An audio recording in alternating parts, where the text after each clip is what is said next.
On s'entretient présentement avec Mme Anne-Marie Philippe de Amphia. Bonjour, Mme Philippe. Bonjour. Mme Philippe, qu'est-ce qui vous a amené à partir en affaires à votre compte? Oh, c'est une grande histoire qui remonte... En fait, je suis une très, très jeune entrepreneur parce que mon entreprise n'a pas encore 3 ans.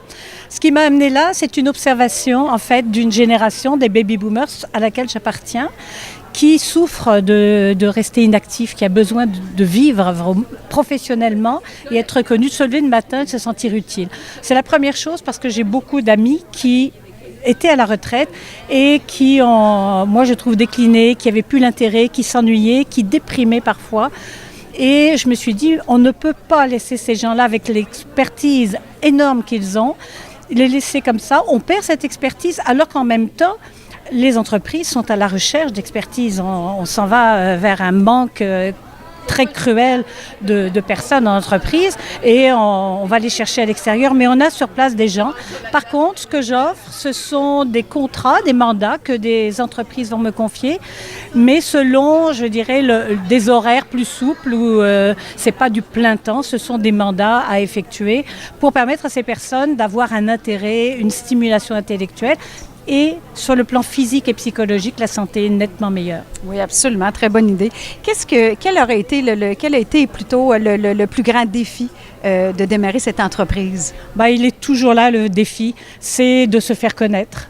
Quand on n'a pas beaucoup de moyens, c'est très difficile et c'est jamais lâcher. Avoir une volonté de faire. Il y a des moments difficiles à passer, mais il y a tellement de gens qui trouvent le projet intéressant. C'est ce qui nous porte en avant et je suis convaincue que ça va finir par fonctionner bien et c'est en voie de l'être en ce moment. Et vous auriez à dire ce qui a amené votre entreprise à réussir, la réussite. Quelle serait la clé dans votre cas qui a mis un petit peu la touche distinctive à votre entreprise? Pour moi, la clé de la réussite, c'est en fait... une entreprise qui se distingue des autres parce que les ressources, ce sont des humains. Pour moi, l'humain, c'est la clé du succès. C'est des humains qui sont prêts à partager. Oui, il y a une rémunération, mais ce n'est pas celle d'un consultant ou d'un mentor. Ce sont des gens qui donnent leur vécu. Une fois que tout le monde aura eu un mandat, je serai contente, je me dirai j'ai réussi. Mais en fait, la plus grande réussite, c'est apporter de l'humain dans les entreprises, apporter de l'expertise, du vécu et que tout le monde s'y retrouve. Autant les retraités ou des pré-retraités qui vont avoir des mandats, autant les entreprises qui disent, à chaque fois qu'ils ont eu une expérience avec une de mes ressources, disent mais c'est au-delà de toutes nos espérances. Alors la clé de la réussite pour moi, ça va être ça. Merci beaucoup d'avoir pris le temps. Merci. Bon succès, belle continuité. C'est très gentil. Merci beaucoup. Merci. Bonjour, on s'entretient présentement avec Suzanne Bédard de Formation Crypto-Monnaie Québec. Bonjour Suzanne. Bonjour. Suzanne, qu'est-ce qui t'a amené à partir en affaires à ton compte? Oh, j'aime être maître de ma vie, de mes choses. Alors, moi, de me faire bosser par un boss, c'est pas ma tasse de thé. Alors, comme le dit d'ailleurs ma conférence, une femme libre, une monnaie libre, j'aime ça, j'aime la liberté. Ah, super, c'est bien. Suzanne, qu'est-ce que tu pourrais dire quel a été le plus grand défi, la plus grande difficulté dans le démarrage de cette entreprise-là? Oh, de celle-ci en particulier, la crypto-monnaie, a quand même une réputation un peu controversée.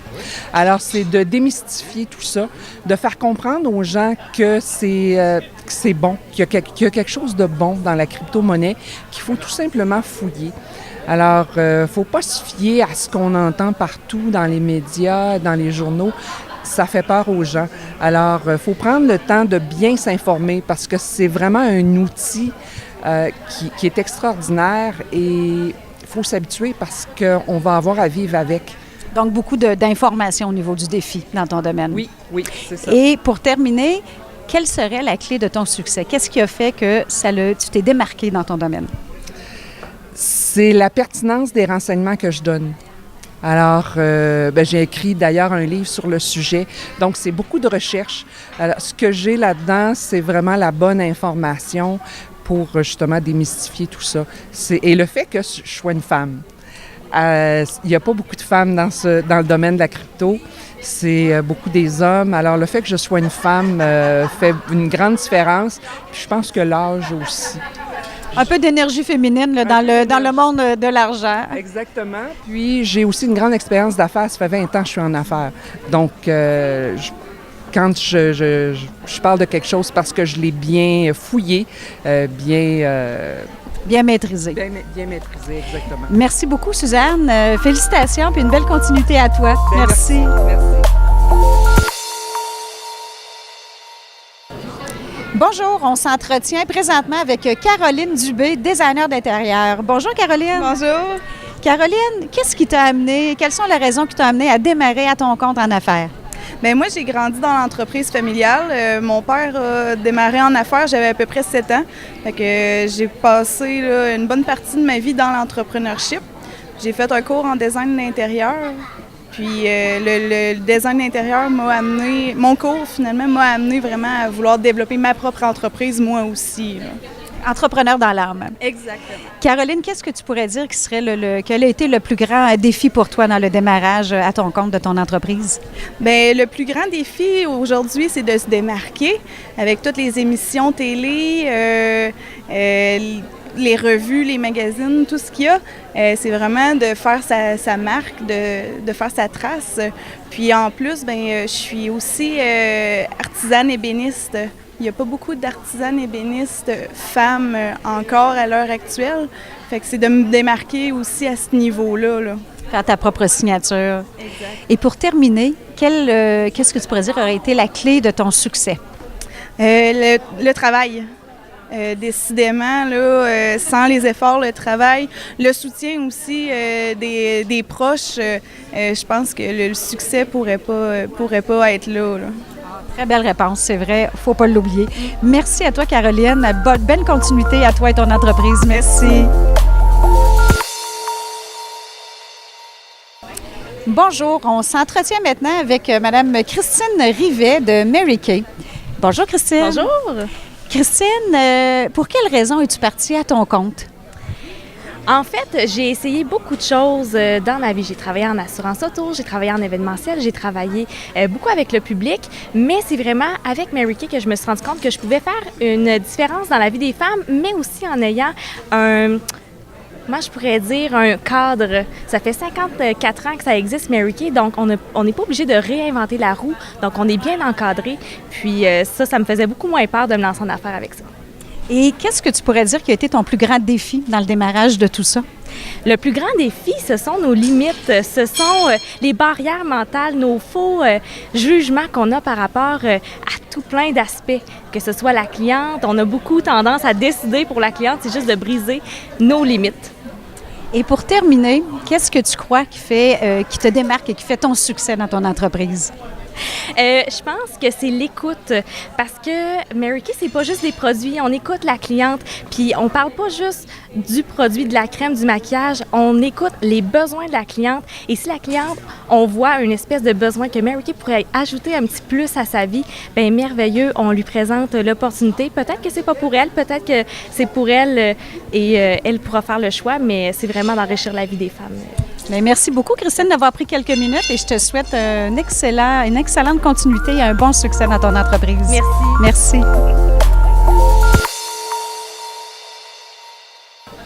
Bonjour, on s'entretient présentement avec Mme Nathalie Jean de Guérir de ses peurs. Bonjour, Nathalie. Bonjour. Nathalie, qu'est-ce qui a fait que tu as démarré ton entreprise, de décider de partir à ton compte?